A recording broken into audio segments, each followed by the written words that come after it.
Hi అండి, అందరికీ నమస్తే. Mister attitude part 26. Shooting spot కి వెళ్ళగానే అక్కడే తన కోసం వెయిట్ చేస్తూ ఉంటుంది మాయ. రిషిని చాలా సీరియస్ గా చూస్తూ. రిషి ఏ మాత్రం పట్టించుకోకుండా డైరెక్టర్ దగ్గరికి వెళ్ళి, ధనుష్ ఈ రోజు సీన్స్ ఏంటి, ఎక్స్ప్లెయిన్ ఇట్ అని చెప్తాడు. మిస్టర్ ధనుష్, కాసేపు పక్కెళ్తావా, నేను మీ హీరో గారితో పర్సనల్ గా మాట్లాడాలి అని అంటుంది మాయ అక్కడికి వచ్చి. ధనుష్ వెంటనే లేవడానికని చూస్తే, ధనుష్ చెప్పాను కదా ఈ రోజు సీన్స్ ఎక్స్ప్లెయిన్ చేయమని, వినిపించలేదా అని రిషి అడిగేసరికి ఇంకా ధనుష్ మాయ మాటలు ఏమీ పట్టించుకోకుండా రిషికి సీన్ ఎక్స్ప్లెయిన్ చేస్తూ ఉంటాడు. అందులో ఒక సీన్ ఎక్స్ప్లెయిన్ చేయడానికి ఇబ్బంది పడుతూ ఉండగా, కమాన్ ధనుష్ ఏంటిది, మీరు మొహమాటంగా చెప్పొచ్చు నాతో అని అంటాడు రిషి.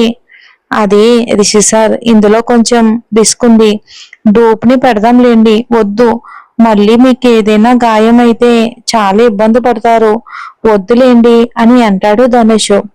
ఫస్ట్ ఆ సీన్ ఏంటో చెప్పు ధనుష్ అని రిషి అనగానే, ఈ మూవీలో ఫైర్ యాక్సిడెంట్ అయిన ఒక అమ్మాయిని సేవ్ చేయడానికి మీరు ఫైర్ అయిన బిల్డింగ్ లోకి వెళ్ళాలి sir.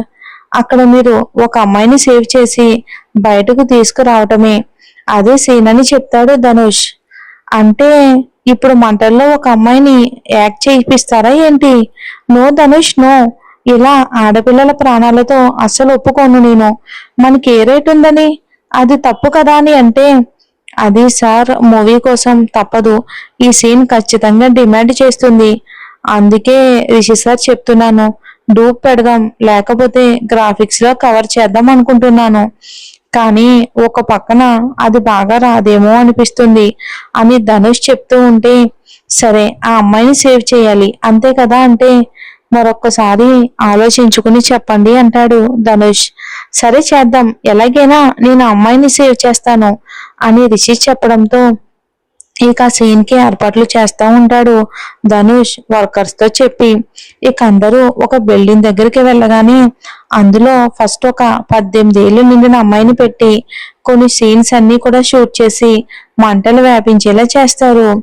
CO2 cylinders, fire engines అన్ని చుట్టూ ఉన్నా సరే ఎందుకో చూడడానికి మంటలు ఇంకా ఎక్కువగా వ్యాపిస్తున్నట్లు అనిపించి ఒక్క క్షణం భయం కలుగుతుంది అది చూసి అందరికి.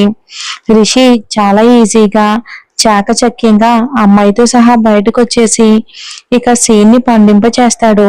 అందరూ అక్కడికి వచ్చిన వాళ్ళందరూ ఆ విజువల్ చూసి, రిషి సార్ చాలా గ్రేట్, అందుకే టాప్ హీరో అయ్యారు అనుకుని అందరూ కూడా గర్వంగా క్లాప్స్ కొడుతూ ఉంటారు.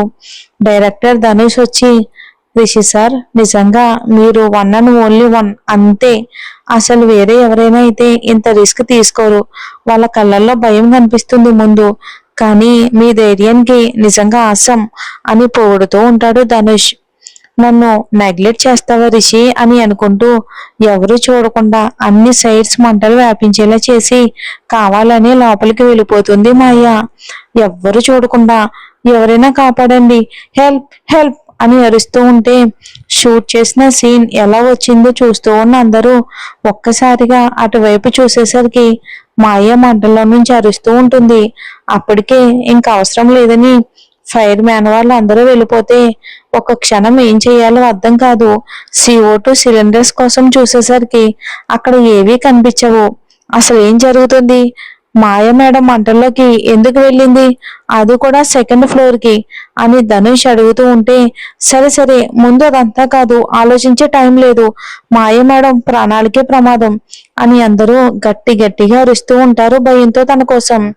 Rishi please save me, it's hurting అని అరుస్తూ ఉంటుంది మాయ మంటల్లో నుండి.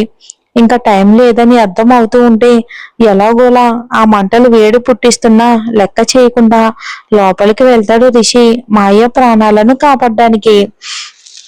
ఇక రిషి అక్కడికి రాగానే మాయ ఒక్కసారిగా తనని ఖర్చుకుపోతుంది రిషిని హత్తుకుని. రిషి ఎలాగైనా సేవ్ చేయి ప్లీజ్ రిషి, నాకు భయంగా ఉంది, నేను చచ్చిపోతాను అని ఏడుస్తుంది మాయ. నో మాయా, టెన్షన్ పడుకో. నేను ఎలా అయినా సరే నేను బయటకు తీసుకుని వెళ్తాను. నన్ను గట్టిగా పట్టుకో అని చెప్తూనే రిషి అక్కడే వింటూ ఉంటే దాన్ని బద్దలు కొట్టి మాయాని అందులో నుంచి బయటికి తోసి తను కూడా దూకేస్తాడు.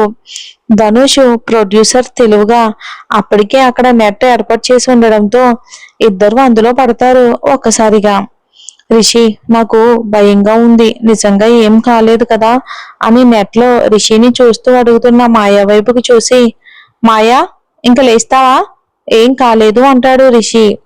బయటకు వచ్చాక, చాలా థ్యాంక్ యూ రిషి, నువ్వు లేకపోతే నా ప్రాణాలు ఏమైపోయాయో.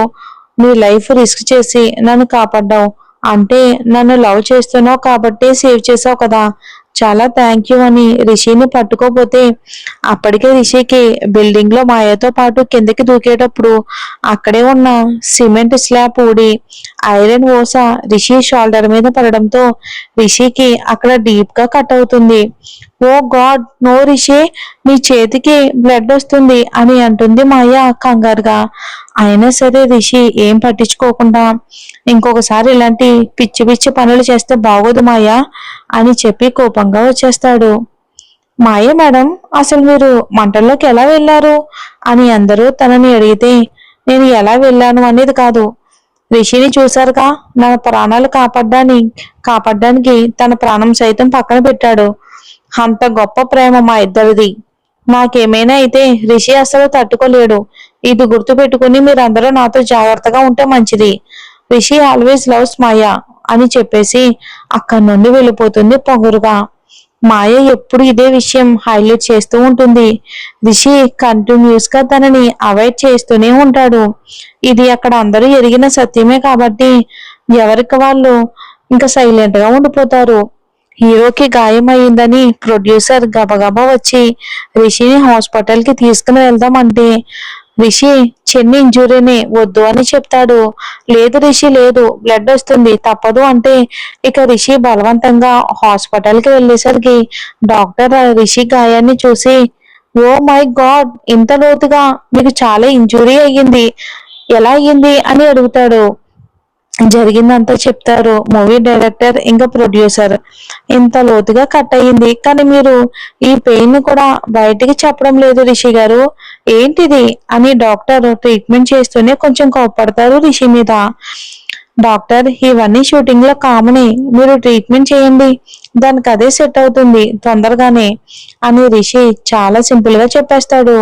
రిషి సార్, మీరు చాలా మొండివారు, కానీ గాయం మీకంటే మొండిది, ఖచ్చితంగా మీకు రెస్ట్ అనేది అవసరం, అందు ఈ షోల్డర్ ని అస్సలు కదలకుండా చూసుకోవాలి అని చెప్తాడు డాక్టర్.